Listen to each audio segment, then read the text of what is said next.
Despite the fact that we live in a society and have the opportunity for unlimited communication, owing to the digital age, each of us is familiar with the feeling of loneliness. As it happens, it is only mentioned in quotation marks as something bad and upsetting. Loneliness has become a precursor of depression and meaningless life. Why do we feel lonely? Are there positive sides to being alone? Most importantly, what should we do about it? How can we get rid of it? And do we actually need to? Let's get to the bottom of it. Loneliness is the same feeling that you experienced when you weren't picked for the school team, or when the other kids avoided talking to you in class, so you were an outsider. This feeling remains in adult life too, only the situations and people change.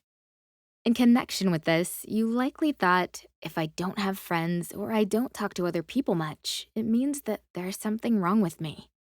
In fact, though, experiencing loneliness is not directly associated with your number of friends or your social circle.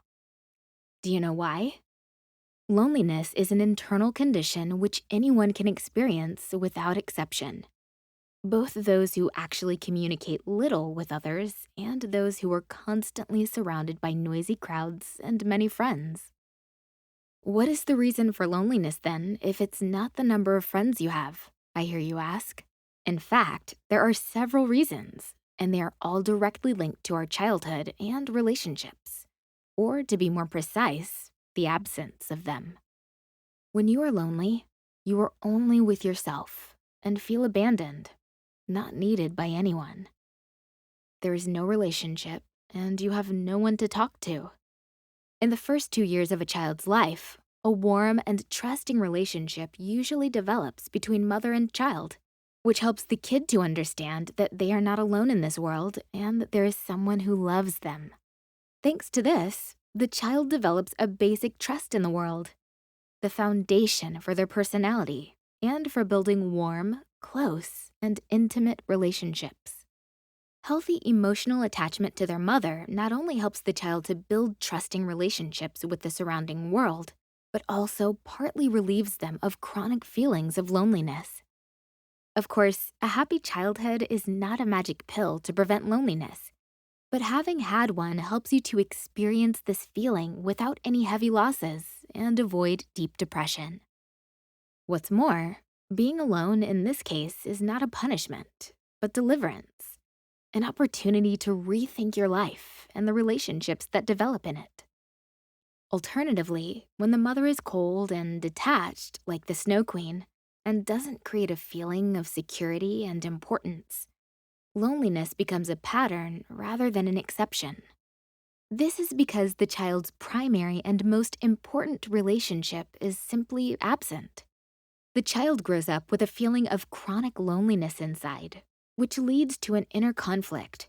Due to the fear of being abandoned or unaccepted, the person avoids any close relationships but is also unable to be by themselves.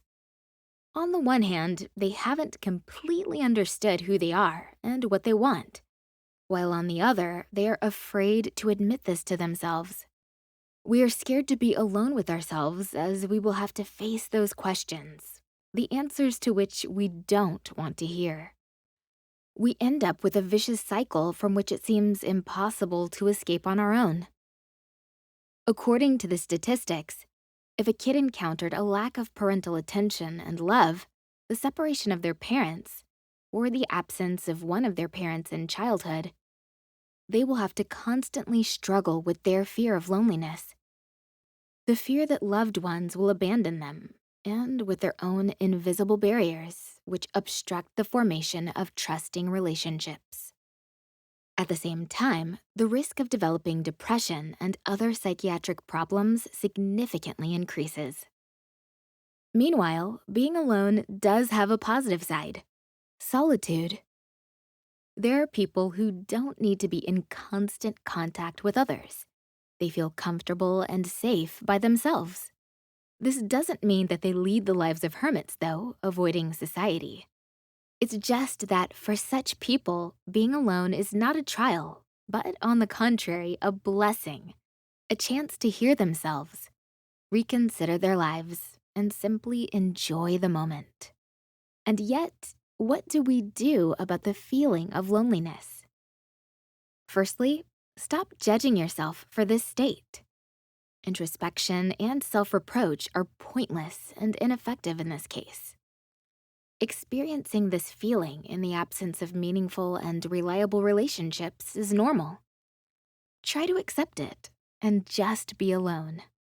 It might help you to comprehend the problem and direct energy towards solving it. Secondly, remind yourself that you aren't going to be lonely forever. This feeling will definitely pass as soon as you meet people who will accept and love you for who you are. Thirdly, reach out to people.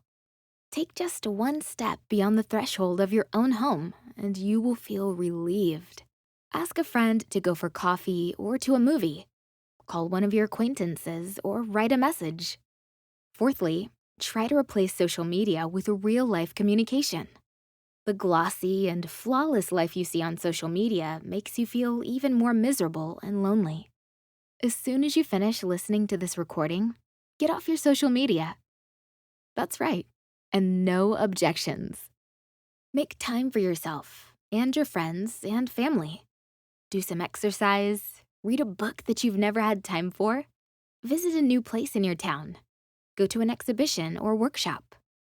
Spend this time alone and get some satisfaction from it, not focusing on the result, but on the process.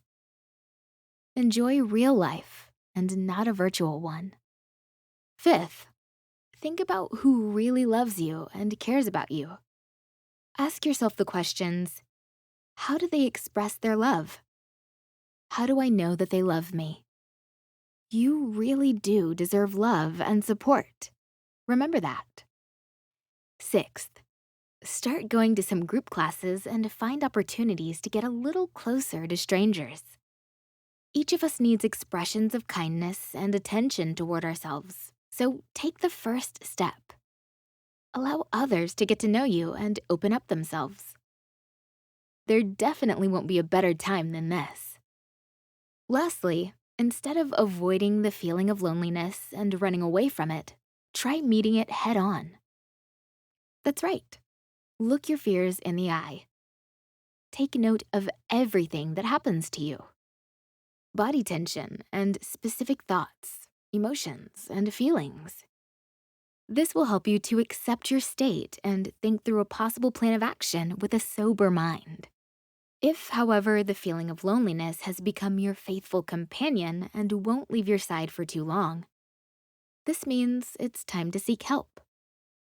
Stop distancing yourself from society and withdrawing into yourself, approaching depression.